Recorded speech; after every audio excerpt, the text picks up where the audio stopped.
I still remember the weight of him, not heavy, but the kind of weight that changes something inside you forever. He was barely 6 years old, and I was barely holding it together. This is the story of the first time I held a dying child. A story that no textbook, no training, no simulation ever prepared me for. It was a stormy Thursday evening in the pediatric emergency department. The kind of night when everything feels tense, like the hospital itself knows something is coming. I was 6 months into my pediatric rotation and thought I had seen enough seizures, septic shock, asthma attacks. But nothing like this. The doors of the emergency department burst open as paramedics wheeled in a small body. A child, a boy. His name was Daniel. He wore a little blue dinosaur shirt, soaked in rain and vomit. He wasn't breathing. He had no pulse.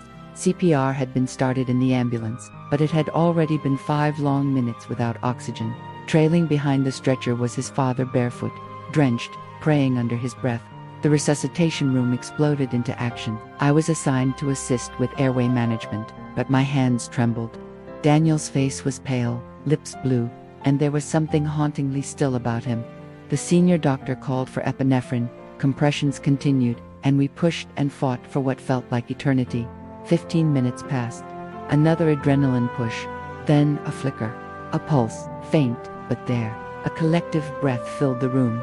We stabilized him enough to transfer to the pediatric ICU, but we all knew. The MRI confirmed what we feared: massive brain damage from prolonged lack of oxygen. Daniel was alive, but he would never wake up.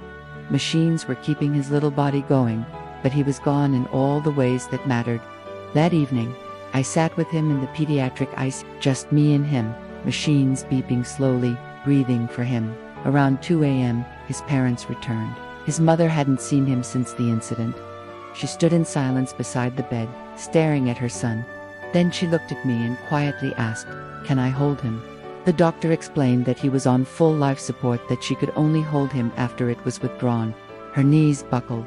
That moment broke something in all of us. After long discussions and unimaginable pain, the family made the heartbreaking decision to let him go. They signed the DNR, do not resuscitate. Just before the extubation, the doctor came to me and said, "They've asked if you can hold him until the end." My heart stopped. My mind screamed, what if I can't handle it? What if I break down? But I simply nodded and said, yes.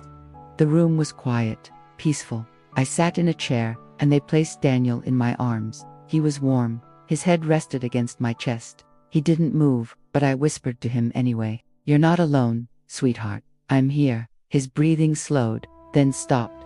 No alarms, no chaos, just silence. The doctor entered, checked the monitor, and gently said, "Time of death, 3:11 a.m.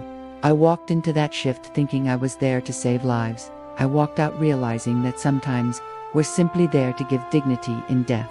Not every story has a miracle, but every patient deserves love in their final breath. That night, Daniel reminded me why I chose this path: not to be a hero, but to be human. Learning lessons for healthcare workers. Presence matters. In critical or end-of-life care, your silent support may be the most powerful comfort you can offer. Communication with families is as vital as clinical intervention. Delivering hard truths with compassion is a skill we must all develop. Empathy doesn't make you weak, it makes you whole. Allow space for your own emotions without shame. Learning lessons for medical and nursing students. Not every case ends in recovery. Learning to face death with courage and dignity is as important as mastering procedures. Clinical detachment is necessary, but not at the cost of humanity.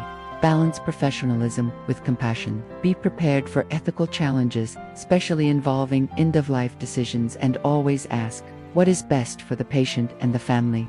Learning lessons for the public. Healthcare professionals are not just fighting for lives, they're often grieving silently with you.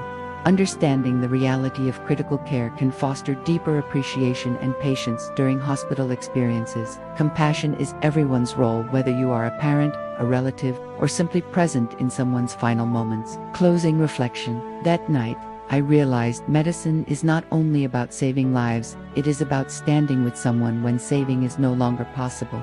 Daniel's story was not about loss, but about presence, dignity, and love in a final breath. Sometimes, the most powerful thing we can offer is not a cure, but simply the promise, you are not alone. This is Silent Scrubs, where every story carries a lesson for healthcare workers, students, and the public.